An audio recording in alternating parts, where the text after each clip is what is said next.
तो गाइस आज मैं BGMI वालों के जैसा नहीं इससे भी ज्यादा खतरनाक गाड़ी चलाऊंगा, क्योंकि BGMI वालों ने हमें बहुत ट्रोल किया। अब बारी हमारी है, तो बेटा भग मत जाइयो,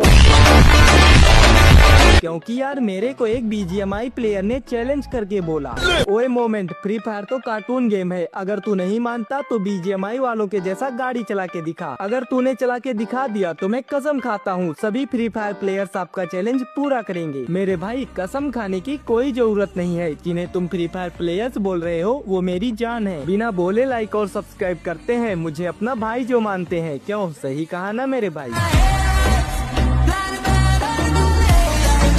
वैसे मेरा चैलेंज ये है, जो भी फ्री फायर खेलता है बस वही एक लाइक और सब्सक्राइब करना और कमेंट में अपना लेबल जरूर बताना।